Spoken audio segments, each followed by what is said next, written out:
So we're into the second game here at Valerie as crowds anticipate what the showman will deliver in game number 2. And what an excellent start already. This is very good thinking. Good drop shot there by Jael. Yes, definitely. Someone in the audience is saying this is a David versus Goliath matchup. But a very beautiful drop shot, showing a lot of experience here, John, this young man. Yes, and what you're seeing is a lot of variation in his play. Whether it's serve, stroke play, drop shot, power shots, he's really mixing his game really well. And he's only a 14-year-old. At 14, he's showing that he understands the craft of road tennis. Definitely, you would think at 14 that he's not an experienced player. He would not be as experienced as the others in terms of age, but he's showing lots of variation and experience in his game. Oh, he attempted to take the weight off of that one as well. But he plays a lot of his tennis in Roadview. He's a member of the Roadview camp. And I'm sure that some of those guys from St. Peter are here cheering him on tonight. And another excellent drop shot there by young Jael Greaves. He's using it, he's disguising it really well. This is fantastic stuff. Definitely. The crowd is obviously hailing for the youngster because they're looking for the most exciting game, and he's playing very well. Oh, he has to be very careful with those high balls with Marson Johnson. He's going to hit those, John. Yes, and that was an easy put away by Marson. A man of his standard, you really wouldn't expect him to miss out on something of that sort. Definitely not. Another short ball. Again, this youngster, I like the way he's disguising it though. It looks as if he's going for the stroke and then he takes the weight off at the very last moment in his stroke play. Great stuff. And in the game earlier we saw Sean Spencer hitting some very good balls, but I was thinking, John, that if he had a couple of these short balls, he would even be more effective. Yes, he would be. I think he was looking, young Jael here was trying to force that one. He had good setup on his part, and I know he feel a little disappointed he didn't get that particular point. But he's very much in this game. Definitely. So it's 4-7-6 now, and young Jael is certainly looking to keep the score as close as possible. And he would need to do that. 4-6, losing the first serve. Let's see what he can do with his 5 serves, so he can create some measure of pressure here if he's going to avoid a game 3. Definitely. I would not want to see a game 3 for his sake, John. No, you really wouldn't. You can rest assured that the longer Johnson stays on the court, he's going to get a lot warmer, and then we'll see the Johnson of some years ago when we saw him in the Rockets on fire, and he was certainly on fire back then. Yes, beautiful short serve from young Jael. This young man is thinking the game, and he definitely got the point from the serve. So now it's 8-5. Another short serve, but it doesn't trick Marson with that one. Looking for the short ball, and he gets it. Again, the drop shot. The crowd goes wild.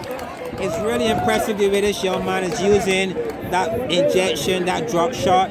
And when you think of you compare them, we're seeing Wimbledon being played these days. We're seeing the French Open, and we're seeing a lot of drop shots now being introduced by quality players and international players. And here's this young man tonight showing how powerful a drop shot really can be and how useful it can be. Definitely. And even though Marson is seeing them, he's unable to reach them. They're so sharp, so short, and so accurate. Yes, and again, I think Marson is certainly feeling the pressure here. I believe he's seeing a youngster that he wasn't expecting this quality of tennis, and he has to change his game or else something will be out there. Definitely. And as we said earlier, we're hoping for the sake of young Jael Greaves that there is no third game, because we know that Marson is a fighter and he's catching his rhythm as he gets warm. We know that he suffers a back injury, so as he gets warm, he's going to be definitely playing better tennis. Of course. And for those of you joining us, with Jael Greaves, he's wearing a yellow shirt back in the camera. And facing the camera is the experienced Marson Johnson. And we're here at Valerie, St. Michael in beautiful Barbados on a lovely Thursday night. Yes. Another drop shot. Marson also showing a drop shot. This is beautiful tennis, John. Yes, good exchange by both players. and the crowd enjoying it as well. Definitely nice, powerful serve.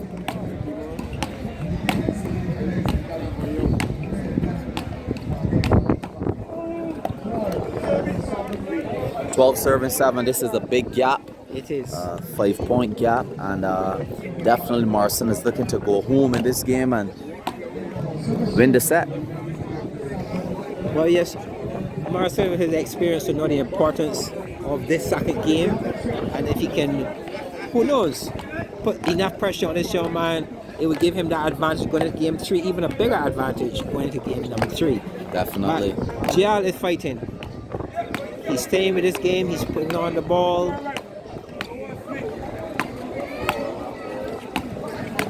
Oh wow, nice rally and very, very good defending from this young man. This young man is playing excellent tennis, but that drag is definitely too far away from him. And Marson certainly showing his experience in this game. And I like the way how Marson was patient in the exchange. He waited until that ball was close enough to the net. He wasn't taking any chances on that occasion at all. And he went for that finish shot when it was really there for the taking. Not taking any chances. Marson is playing this one as safe as he possibly can to push this to a game number 3. Yes, so 7 serving 14. This young man has to pull every single trick out of his bag now to even come close to Marson in this game. But he has his first point.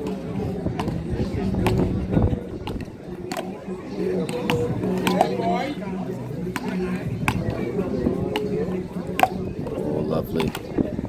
Again, good defensive tennis. And one of the good points we're seeing here from this young man, that he's not rushing his approach either. He's very patient. He keeps the ball on the court. I look for his opportunity. I think he could try to capitalize a bit more, seeing that he's playing a player of Marson's quality.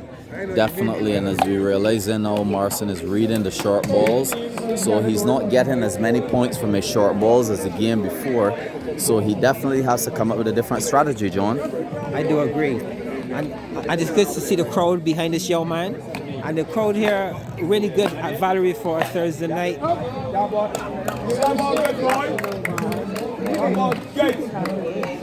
Very close call. Some of the crowd are arguing that the ball is good, but we have to respect the linesman call. Of course, the officials are in place. Officials in place.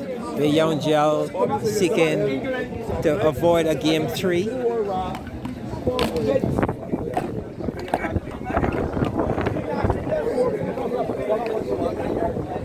We had some really good tennis so far from the juniors, and here we have the final game of the evening, and yet another junior showing the quality of tennis, and he's certainly one to watch for the future. Definitely, John. It's very windy here in Valerie, keeping the players cool. This could work as an advantage or a disadvantage where the momentum is concerned. Another short ball, and then he attempts for another short ball, but he fails. This young man is also playing a very exciting and interesting game of road tennis. Yeah, you know, you've heard time and time again players talk about the technique of push and pull, and he's really executing it here tonight. And at times he really could change gears. You would think he would change gears, but he continues to pull and pull his opponent. Maybe he sees something in those drop shots that's been working for him, but Marson is experienced. He will need to bring something a little different at this point. Yes, Marson being a tall player with a long racket, that's a double advantage, John. Yes, it is. So Marson is very much in the driver's seat in this first game. We have Marson in the driver's seat. Definitely. Definitely on course here for game 3. Another failed attempt for a short ball. So it's now 12 serving to 18. So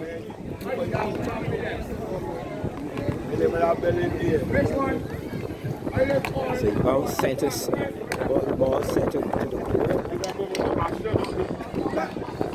Again, patient serving. Continues to serve that ball middle court. A good area to put that ball. That was a good attempt. It was there for the taking. Unfortunately, it tipped the top of the net, and that one went out.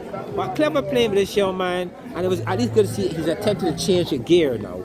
He's actually going for his shots a bit more. So he's really mixing his game well. Yes, he doesn't look discouraging anyway at all, John. He wants to play this game. He wants to catch Marson. He wants to pass Marson. Indeed, he's playing as though he wants to win this particular game. He doesn't even want a third game. But that's the right approach. And when you see this in the youngsters, you know that tennis is in good hands. You know, and this is really fantastic stuff. Definitely.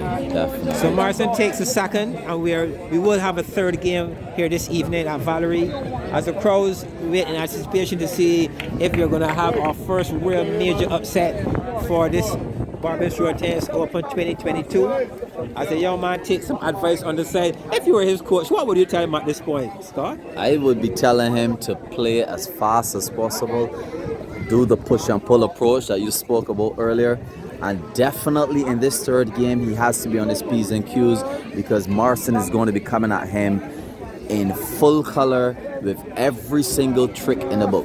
Yes, he would need to be able to withstand this approach here. But Marson took the second game at 21-13. And I said we're into a game apiece. And in road tennis, in the third game, when you get to the score of 10, you will switch sides. For those of you following this game, wherever you are around the world, it's good to have your company.